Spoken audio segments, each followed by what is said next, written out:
The following conversation is with Michael Kilpatrick. Michael is a guest that I've been long waiting to have here on the podcast, simply because he's somebody that I have looked up to across the agricultural scene now for quite some time. So it won't take you long to discover that he is quite prolific across the entire agricultural space with regards to being a farmer, a content creator, and an educator. As a farmer, Michael works on his farm in Ohio, and we got to get into the workings of his farm, what he's producing there.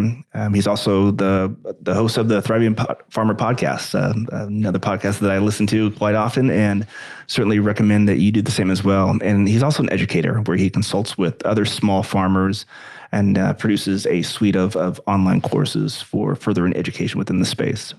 I'm Don Davidson.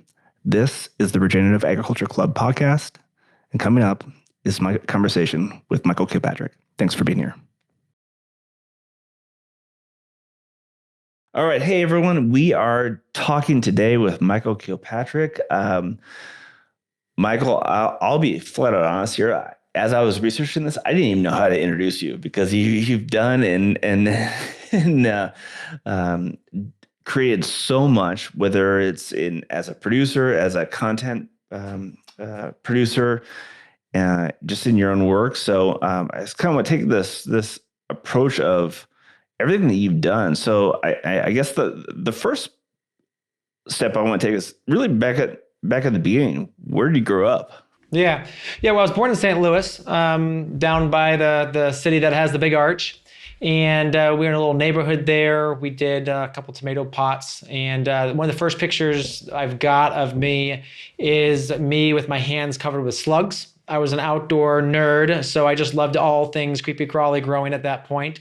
Moved to Massachusetts when I was about 6.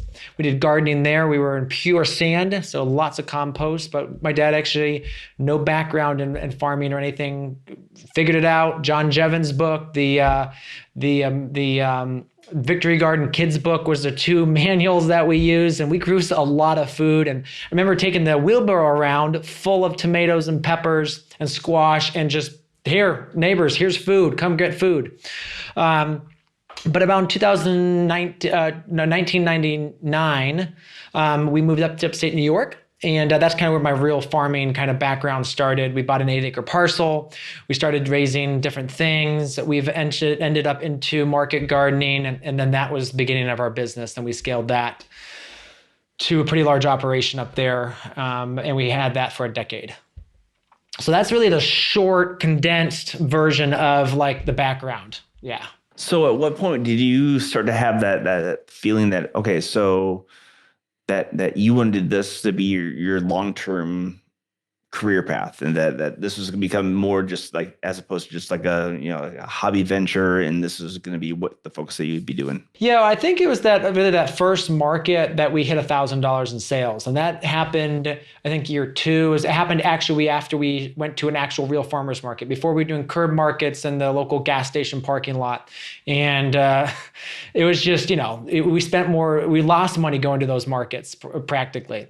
And so once we hit that market where there's actually good customers, and we were a brand startup, new venture, but we had really good mentorship at that point. So we actually grew some stuff, and we had good soil that just grew crop. So we hit that $1,000. I kind of went home and was like, we can actually do this. People want food. And it wasn't so much more a pipe dream anymore. It wasn't just, earn some summer money to buy something else. It was, we're going to actually make this into a business. And so kind of going after that was when we really started thinking about the big picture. We really didn't take any money those first couple of years. Obviously, we lived at home still, so we were able to do that. But we really just invest back into the business, buy new equipment, buy more things, and make it happen. I mean, those were the low stress days. No, I get that. I'm curious with your take, because I experienced this myself as a producer. Like, there's that romance of regenerative ag and producing crops and selling to CSAs, grocery stores, restaurants. And that all sounds great, but you have to be also very conscious of the business side of things. And so for those producers that are out there, especially for those that are really coming in this space, that really want to have a hard look at having a go at this, What's your advice, just like as a mentor and advisor for those that are really coming into this area? Yeah. And this is something my mentor told me. So I'm going to kind of give you the thing, and then I'm going to kind of expand upon that. But first, you have to be, as a farmer, you first have to be a good marketer, then a good business person, and finally a good grower. And what that means is like the business is always going to have to come first. I mean, yes, you have to grow crops, and yes, we grow crops here, but the real money is made in me being able to manage our social media and know marketing principles and how to generate community support. And, we did a small fundraise here with Steward this summer, and we fully funded our thing from our community in just a couple days. And it was because we had learned how to tell that story about who we are, why we're doing what we're trying to do, that was able to happen. But also the business side, because like if you don't know how to get the money into the bank and make sure the government's happy with what's going on there, you're going to get some angry letters and they're going to charge you all sorts of money. So you got to make sure that happens as well. Obviously, our operation, this new operation we're working on right now here, the Farm on Central, is a little bit crazy. I mean, I just like to go big fast. And so we already have 3 people on the books for working, 4, and we're hiring our first bookkeeper / office person. We've got some other big hires in the works relatively in the next 6 months. So we're kind of expanding really fast. So, I mean, I think there's a reason why my hair is turning gray rapidly. But it's just that you have to know the business, you have to know the marketing, because if you don't, you're going to grow a lot of expensive compost. Mm-hmm. Yeah, yeah. I mean, as I think through this, I think for most growers that they eventually get to that point, and thankfully you're somebody out there that's putting out content and you're advising other growers on that. So tell folks more about kind of what you're doing right now, and just kind of an overarching overview of the resources that you're providing. Yeah. So we have a company called Growing Farmers, and that came out of after we sold our last business, leased it out, that we watched them literally take a very successful, very profitable business, and we left the hole in the market. So there was literally, basically, they just stepped in and had to keep doing the same thing, but they destroyed that within 18 months and basically went out of business. So seeing that, we're like, what the heck happened? And so we kind of broke it down into the principles, and a lot of it was business and management that allowed them to fail so fast. And they've been working for us for multiple years. So it wasn't just a matter of not knowing the systems and how to do it. I remember one of them saying, we're going to be at 10 acres this first year. And I was like, no, guys, don't do that. 1 acre. That's probably a good place for you guys to start. Yep. Well, they wouldn't listen. They did their thing, and they destroyed it. So I was taking from that and saying, what did they mess up? And then looking at the other farmers that kept failing and saying, okay, so then let's flip that 180. What's the success principles that makes farmers successful? So that's what caused us to build our company that's now called Growing Farmers. We do our Thriving Farmer podcast. We do an annual summit. We have an amazing summit coming up this January. We're super excited. We're already actually starting to work on that. We have obviously different ebooks and free stuff as well. And then we have our Small Farm University. So that's where we take basically the system that we use to run farms, break it down into bite-sized chunks. People can subscribe to that on a monthly or yearly basis. And that's how we help farmers scale and get their lives back, because farming's tough. There's a lot of hours, a lot of things going on with that. But if you can learn the business principles, learn the 5 pillars that we call farming success, then that is going to allow you to sleep good at night and not work 90-hour weeks. Yeah, absolutely. No, I completely agree with that. So let's assume like I'm let's say a recent college graduate. Maybe I do have an ag background. Maybe I don't. What are things I need? But let's assume I have a passion for this space and I want to have like a hard go at this. I mean, what are those critical factors that should be considered to really consider before somebody goes all in and puts up capital at risk to get in the space? Well, I think the first thing is that if you've got a college degree, that means you probably have college debt, and that's gonna kind of be a millstone around your neck. So if you're thinking of going into school for ag, I'm going to say probably don't. I mean, the ag programs out there, they're very far and few between, which are actually going to give you a good regenerative agricultural education, unfortunately. if you do want to go to college, I would do a 2-year business marketing and management. That is going to give you massive, basically where it's going to give you a lot of education, and it's going to be, so yeah, then I would go intern on a farm, that the type of farm you want to run, 4 to 6 months. And then you could start your own thing after that. But you're going to want to take some time to figure out where in the country you want to be, what kind of property you want. There's so many ways to run a farm. Our farm right now is so different than our farm in New York. And both are very successful. I mean, ours is still in baby steps, but it will be. I mean, we're looking at projections, looking at how we're going to build this. And it's going to be really cool when we're, 3-4 years in, just kind of the things we're building.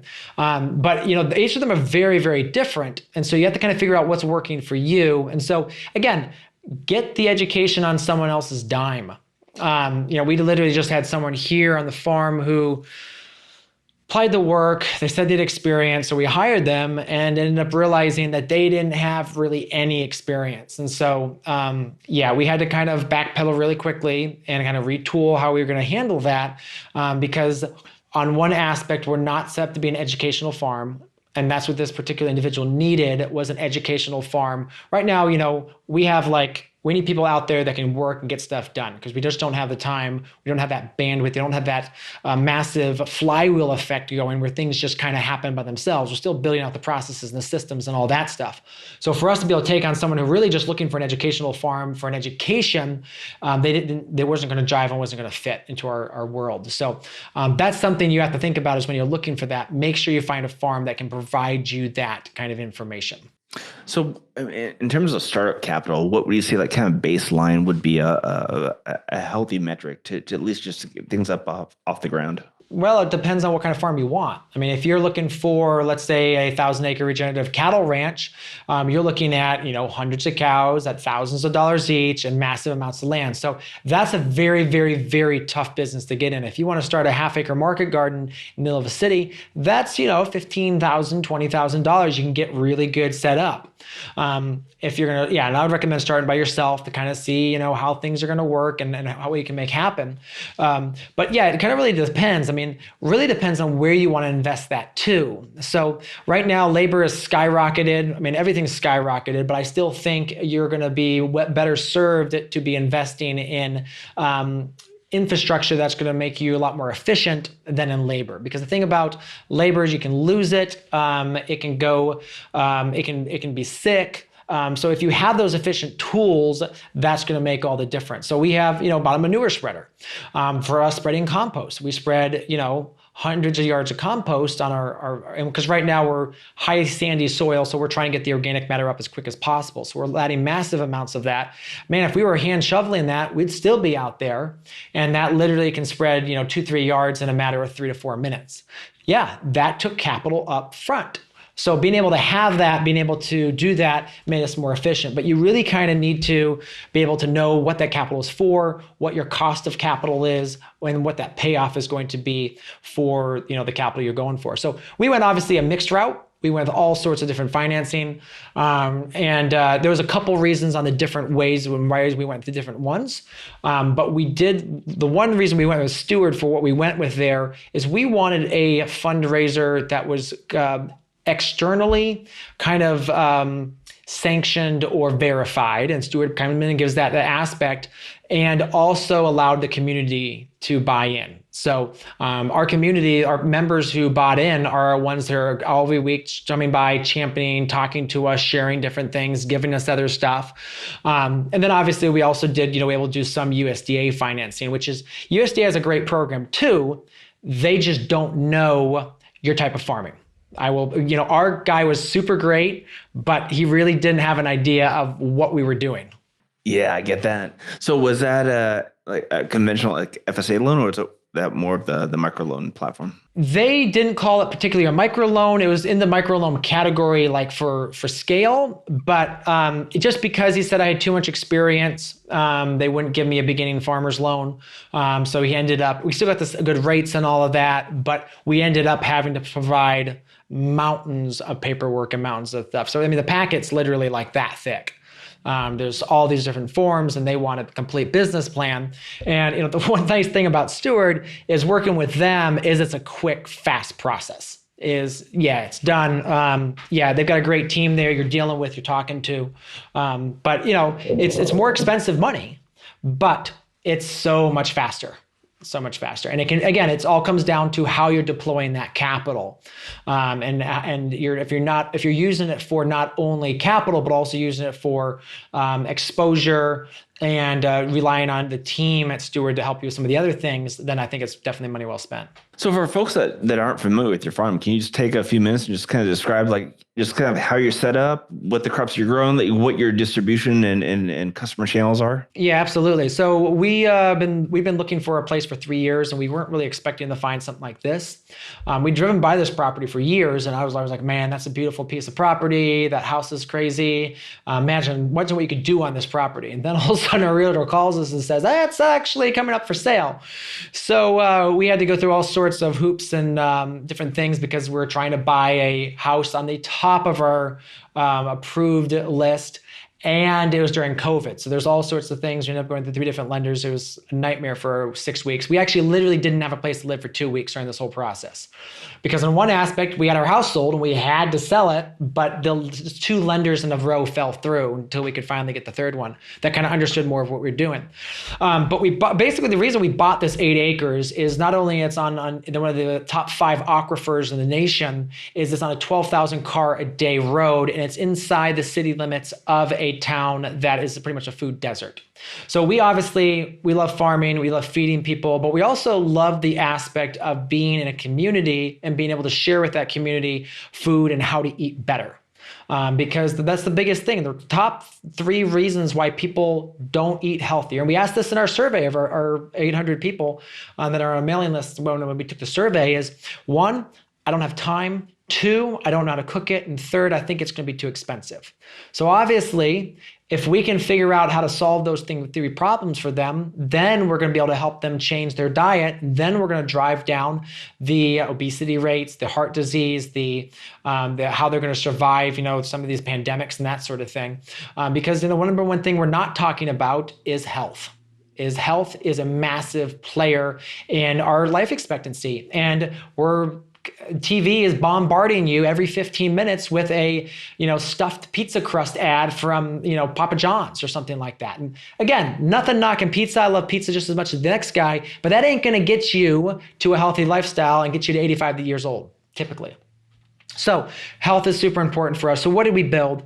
Well, first we were going to do we were going to put a farm stand in across the street. And so that was kind of what the first thing was going for. But then we ended up going through zoning. Our town is not business friendly, and we were looking at about $150,000 investment by the time we were done. And so that just didn't make sense to put it in, even though it's only going to be like a 1-car garage size farm store. Again, I can go to all sorts of why the big evil government's out there, and we won't go down that road, but let's just put, it was a challenge. And actually I talked to Dan, I was on a call with Dan one time and I was talking to him about this. And he's like, actually, Michael, because his background's commercial development. And it was like, he says, the only thing about zoning rules is that they're meant to be broken. He says, if you have the right, and it's true. If you have the right push from the right person in the right situation, you can pretty much break or bend any rule, which is sad in one aspect, but whatever it is. So what we ended up doing is we ended up buying a bus, and we ripped out the guts of that, turned it into a farm store, and eventually it'll be movable. Right now it's parked on farms, and we sell out of it 6 days a week. The goal is when we build a building that will go on the road 4 to 5 days a week. We live in Dayton, Ohio area, huge underserved population that can't get access to good food. So our goal is to run that around the area. The farm production is a lot of high tunnels and hoop houses and caterpillar tunnels. So we can produce year round. We do mushrooms. We do a lot of root crops. We did about 7,000 pounds of sweet potatoes this year, about a 1/4 acre of carrots. It's a bunch of beets. Beets aren't super popular in this area, so we don't do as many of those. And then we'll just do lots of greens during the winter time. And then we obviously bring in community products as well. So we work with a couple different certified organic and regenerative minded farms in the area. We're bringing their sweet corn, bringing their Irish potatoes, because some of those crops we just don't want to manage ourselves. And then we work with other local artisans. So we're bringing some honey from other honey people, even though we do have our own bees. We bring in, local caramel apples, local cider.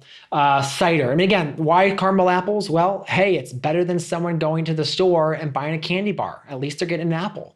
And so again, it's some of these people, it's going to be a slow change, but again, it's baby steps. We just keep saying, going back to, it's baby steps. We do offer pumpkins in the fall and mums because we know that is going to be some people's first introduction to us. And it's so funny. I've been meaning to get here all season, but I just saw you had pumpkins, so I'm going to stop by and get some pumpkins. Then they buy cider. Maybe they buy a couple tomatoes. Baby steps. Next year, they'll probably come back a couple more times.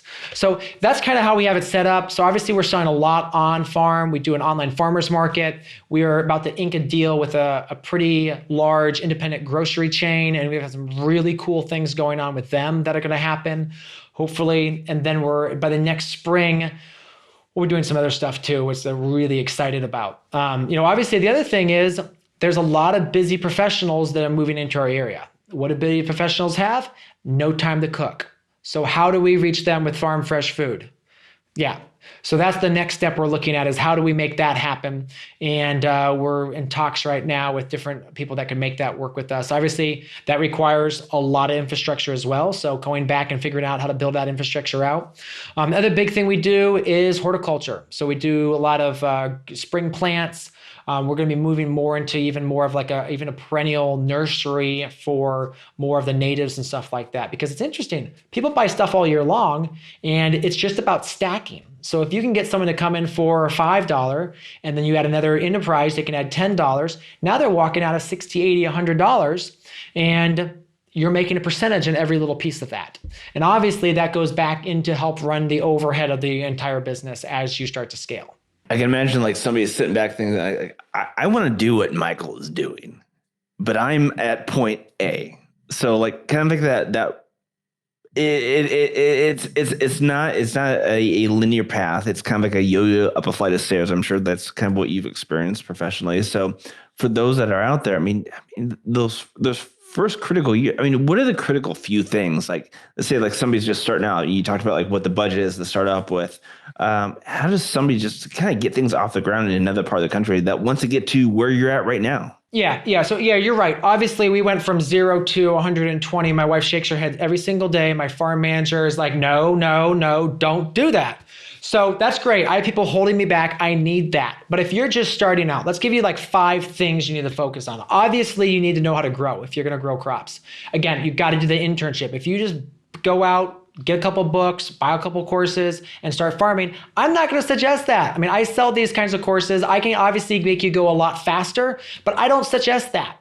I recommend you do a combination of an internship or an apprenticeship or just volunteering on a farm. We have volunteers that come out and say, hey, I just want to see how it works. I'll be honest, dealing with volunteers can be challenging sometimes. You've got to know how to manage them. But it can be, if you can find the right place, and do realize they may, we do tend to give some free stuff to our volunteers. Some places may not, because you got to realize it costs them money to have volunteers on site. But so you got to get that education on how to grow. And then obviously we did talk about the business and marketing. That's something we obviously are experts at. We can help you with that. The other thing is you got to have the right property too. I've seen so many people hit the wrong property, buy a complete heavy clay soil and try to do green. Can you talk more about that? Because I think that's a critical piece, right? Because that's really step one. So like on property, when they're kind of scouting property, I mean, what's your advisement on that? Yeah. So if you're moving to a new area in the country, do not buy for the first year. So we were here 3 years before 5 years before we bought this piece. 3 years we were actively looking. And that's how long it took us to find the right piece, because it's very, very specific. Water, absolutely key. This year we had a 6-week drought, and we would not have survived if we didn't have 20 gallons a minute that we could pump around the clock, because we're on heavy sand, which is fine because we want that sand because it allows us to get in the ground all season long and get crops in the ground. You don't want a lot of stones. You want the right pH. Our pH was a little high, so we had to work on pushing it back down with some sulfur. You want to have good access. So we actually have an ebook on this. If you go to our website, I think you can find an ebook on like the 6 things you need to buy the right property. But you got to have the right power. You got to have good internet. I don't know how many farms I work with that literally can't even stream video. which is hugely problematic. I think it's a national problem. It's something we need as a nation to be addressing, and it hasn't been addressed because, again, we're all about the 90%, not those 10% of people out in the middle of nowhere. But they need internet too. It's essential now. I mean, the libraries just don't have books as many anymore because everything's gone online. So we need to get that high-speed internet. Three-phase power can be nice to have. It's not important, but it's nice to have. You got to have a place for a truck to get in. We don't have a great place for a truck to get in, but we have a business with a loading dock 2 minutes down the road where we get our big deliveries, and they're super awesome people that they take that for us. So, those are a lot of the things. You gotta have traffic too. I mean, if you want to sell off farm, we have a 12,000 car a day road in front of us. It's great, but as I was talking to someone that stopped by today, he's like, actually, that's good, but where you're doing it is your word of mouth. And I was like, yeah, our word of mouth is where our customers come from. But if you are like within an hour of like 100,000 plus person city, that's probably going to be good unless you're doing a crop or a project that can really ship. If you're doing like lard-based body care products, that's very compact. That can ship across the nation very easily. If you're growing salad mix, you don't want to be shipping that over an hour or two because otherwise it's too much weight. It's too much heft. So you got to be careful of that. So I think that kind of gives you an overview of the land. If you're doing like tillage with like annual cropping, you got to have relatively flat land. If you're doing perennials, pasture, herbivores, you can have steep, you can have heavy clay, you can have lots of rocks. The farm my business partner, Ben, bought in Virginia, I would never have tried to grow vegetables on it, but he is now doing incredibly well because he's all pasture-based. I mean, he's raising cows, so it works beautifully for him. It's very successful.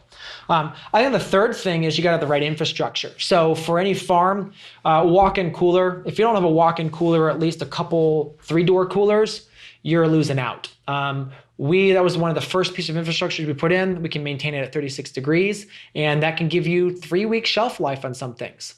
And that gives you incredible optionality. So if we have to get a crop out of the field and we can throw it in the cooler until we can figure out what to do with it, we're not left at people's mercy of, I won't give you that price for that. It's like we're hanging on to it, or we can value add it. We can turn the cucumbers into pickles, or we can take the hibiscus and dry it and sell it now in 6 months as a tea instead of having to move it all right now. So we're stockpiling for the winter right now to be able to fill out our CSA all winter. So having that storage, that temperature controlled storage, so key.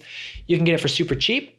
A lot of it too is about the timing too. So I'm going to say this is actually one of the things, obviously I typically don't put this in here, but timing is absolutely everything. So if you can wait 6-8 months as you're building your farm slowly, and again, don't try to rush into it. If you're going to do it for a lifetime, go in slowly. You'll do it right. You won't spend massive amounts of money up front.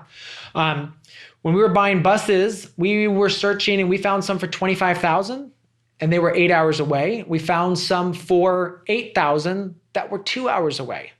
Obviously, if we'd had to be really rushed, we would have spent 3 times the amount of money in capital we didn't need. All we really needed was the, bus to hold stuff. We didn't need all the engine and stuff. We ended up with a great engine, great transmission and all of that, but we didn't need that. Same thing with coolers. You can spend $10,000 on a cooler, or you can buy a $400 insulated box and spend $400 to get it here and another $1,000 in cooling. And now for $2,000, you have a beautiful walk-in cooler that's going to do everything you need. So that's the kind of thing is if you can, be patient, play your cards right, watch for the right things, you can do a lot of things correctly. And then obviously, we talked about the building the business correctly too, is, know your numbers from the start. And I think that goes back to the first. The fifth thing I really want to bring up though is your community. Is you've got to have community buy-in. We've very intentionally worked with our community, everything from the school system to just different people in the community. Like right now, we have a friend of ours that's let me borrow his truck and trailer, tractors. Again, if I had to invest in that stuff, that's $50,000 that we don't have. So finding those good things, and again, it's not about taking advantage of them. We always make sure when I return that truck, the gas tank's full and there's a $20 sitting in the console for tire wear and that kind of stuff. But having those communities, we recently, again, we're just hiring now for a bookkeeper for the business. Because of the reputation and the community we built, we had way too many qualified candidates. We had to whittle them down to 3. And now we're doing a second round of interviews. And actually, I'm very lucky that our previous business, the woman that ran our office, she's actually able to do a phone interview with these new applicants for this new business, which is, I mean, because she knows me inside and out. She knows how to operate. She knows how we ran our books. So she can ask the right questions. So having those relationships and not burning those bridges is so key for building a business, because it takes a village. It really does, especially now you have shortages and everything right now. It's ridiculous what we're dealing with as a nation with the shortages, with just the challenges and procurement and just starting a business. So it's obviously, I think, a better time than ever with the information out there, with the demand out there, but it's also one of the worst times that we're dealing with, coming off this global pandemic and just trying to deal with all the repercussions from that around the country is a very challenging time as well. What is your recommendation for a new farm that is exploring just market research, how they're approached, looking at distribution channels, whether they want to go farmers market, CSA? What's your recommendation to avoid any unnecessary lag time to actually start making revenue for the business? Yeah. So again, time is on your hand here. If you can have that time, and as you're, let's say, getting your soil ready, working on some infrastructure build, you can go to the farmer's market every other week. You can start talking to the restaurants. Where are you buying this? Or are you buying this? Or one of the deals we're inking right now, it's going to happen pretty shortly here, is if we'd had that at the beginning of the season, it would probably made us a lot more money. And we didn't start that relationship. We've been trying, but we didn't have the time to really show up every day and call. And that's what it literally took. Again, it's now that I kind of have more inside information, they're pretty much like a family there. So once you're in, but getting into that family is pretty darn hard. So, that's the kind of thing that, if you can work on those relationships, even, talk to those chefs, go visit them, have a dinner at their thing, sit down, say, after the dinner, walk into the back. If you time it right, those chefs are kind of, at the end of the night, they're kind of finishing up. They don't have much going on. They're more than happy to chat with you for a few minutes. Say, hey, loved the meal. This is what I enjoyed about it. One thing I was wondering about, hey, I'm thinking of starting a farm. What things are you looking for? Or can I come back in and sit down with you? A lot of the times they're more than happy to do that. They're always looking for that cool thing. And, but it's not going to be the Burger Kings, the Wendy's, and the Greasy Spoon diners typically. It's going to be the high-end white tablecloth. So you're going to have to know that demographic. The other thing you're going to look at is obviously, grocery stores too are great to get into. Online farmers markets are starting to become a lot bigger of a thing. We're in one called Market Wagon. It's a good program. There's a few tweaks you kind of have to know around that to make it work. But it has brought us in substantial income for the business this year. One thing we did think that was going to work really well is Gangbusters, and it was a complete flop. What's Gangbusters? I guess I'm familiar with that. Oh, yeah. Gangbusters it was going to work really, really well. It's going to explode. Oh, I see what you mean. Okay. So yeah. I think it was a platform. Yeah, no, we thought it was going to go gangbusters. It flopped. We bought one single door refrigerators, basically commercial refrigerators. I forget how much we paid for them. But our goal was to put it inside a chiropractor. And we said, well, people going to chiropractor, they're a health and wellness thing. They'll just grab food out of there and buy it. And it worked a little bit. Not so much, to the point that we unstocked it and it's just sitting over there and we need to go get it and pull it back here and figure out what to do with it next. So I'm not sure. I mean, we tried all different sort of things. We tried prepared salads in there. We tried just microgreens. We tried a full range. We even had a kiosk they could check out. And I mean, we were doing like $100 a week, and that just, the inventory was not paying for itself. So we had to pull the plug on that. We're still not sure what we did wrong there, maybe with a better overarching marketing technique. But what it came down to is we started just like, okay, if I'm a customer, if I'm going to the chiropractor, I'm not planning on shopping. I have to 100% completely change my routine. My routine is I'm going to go to the grocery store and shop.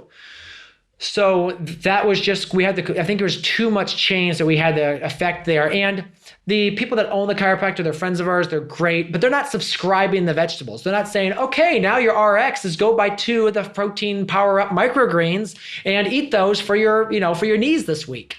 If that was the case, yes, they would have been buying it, but that's not. And again, I didn't want them to be pushing it because that's not their job. But it was just very interesting with how that whole thing flopped. So you learn. Yeah, absolutely. No, I get that. It's always a journey. From your vantage point, like just collectively across the space, I mean, what does this space need that it's not currently getting right now in terms of like regenerative agriculture? Yeah, I think the biggest thing, obviously, with a lot of this is people learn how to grow, but the back end of the business is never set up properly, and they don't know how to market. So there's growing a lot of compost because, again, it's growing lettuce. We now have the playbooks. I mean, you got Ray Tyler out there, his playbook on how to grow a beautiful head of lettuce every single day of the year. We got some great classes out there, great education. Even if you were to just be on YouTube University, again, you have to spend enough time there, and that's what we like to tell people. Like, we're the shortcut if you don't want to spend the 6 years on YouTube, but you can learn all that stuff. But what they don't have is, okay, so how do I now do this efficiently enough that I can? And the thing is, we unfortunately in this country still deal with a very broken food system. We have way too much government interaction, government oversight, government intrusion. I mean, I can't sell my neighbor a jar of pickles, but I can give them a jar of pickles. I mean, if it was really harmful and going to hurt them, it would be illegal to give them a jar of pickles as well, but only I get in trouble if I sell it. So obviously there's ways to get around that, and we ended up this year making more money off our pickles than we ever did our cucumbers, to the point that we grew the last planting of cucumbers, we grew it just to make pickles. So there's that you have to deal with. There's the false dichotomy of cheap food coming from the Southwest and the West, and they're now starting to get to the point where California is burning up. And within 3 years, it's going to be a very different story. I mean, there's literally no water out there now. I mean, if you looked at those reservoirs, there's literally no water. And the problem is we've been progressively pulling down the aquifers that they now are pumping from 1,000 feet below ground. So there's going to be a massive reckoning here, I think, in a couple of years with the price of food. And it's already happening right now. We're seeing, the prices start to skyrocket as some of this stuff happens. But also with the inordinate and artificial low price of fuel too. I think we have a low price of fuel, which means shipping that head of lettuce from California to here just we can't produce it locally and make a profit on that. So that's the thing too. And I think we do have to realize on the efficiency, because if you can get efficient enough, you can sell to grocery stores and make money, but it's all about that efficiency. So knowing those efficiencies and knowing those production systems, it's really interesting, because now I'm back to full-time running a farm. New people come on, I'm just like, this is how you're harvesting. And then I sit down like, okay, guys, this is how it's done. You have to think about every basic movement and how that is wasting even milliseconds. I mean, having that bin right beside you the entire way down the road is just something that's completely foreign to people. But that means you're harvesting at like $120 an hour versus the $30 an hour harvesting. And that's the difference right there between profit going out of business. Michael, this has been an absolute blast. So I'm going to leave you and let you take us out with 2 questions I have for you. One, how can people connect with you? Just use your resources, your knowledge, your expertise. How can they access all of that? Where do you want people to go to that we can promote and put into the show notes? And then 2, take us out then with a visual of one of your favorite spots in the farm, whether it's like a moment or a physical space. I want to give you the last word. Yeah. So if you want to listen to the knowledge that we're putting out, obviously our podcast, you're listening right now. Again, you're working out in the field, thrivingfarmerpodcast.com, available on all the major platforms. Over 140 episodes, I think. We're somewhere there. There's a lot out there. Some amazing interviews, everything from why GMOs should or should not be eaten, to the soil food web, to deep dives into all different sorts of specific agricultural niches. I think we even interviewed someone on cricket farming. So all sorts of cool stuff there.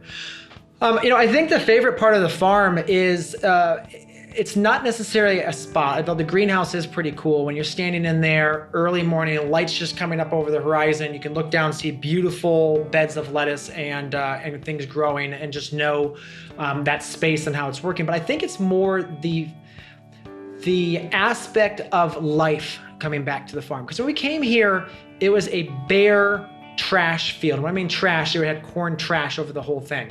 It was very barren. There was very few birds. There was very few insects. And now we have broken it up. We're putting hedgerows in. We're putting in perennials. We've got lots of comfrey, we've got willows, elderberry, and we've created this literally mecca for the birds. The birds are back. You walk out there, you're hearing them chirping. The bats are back. The insects are back. Sometimes we don't want them to be back, but we've got butterfly. We've got so many monarch butterflies this year, and swallowtails back, and just that biodiversity. I think that what really makes it special now is you can walk right out the path, see the clover, see the bees on the clover. We now have all the native bees back, and just know that we are now a carbon sink again instead of being a carbon. We're burning carbon. We're manufacturing carbon instead of burning it, and that life. This is kind of a little mecca in the hustle and bustle of our local community. And I'm going to leave it right there. All right, he's Michael Kilpatrick, everyone. We're out of here. All right, thank you so much.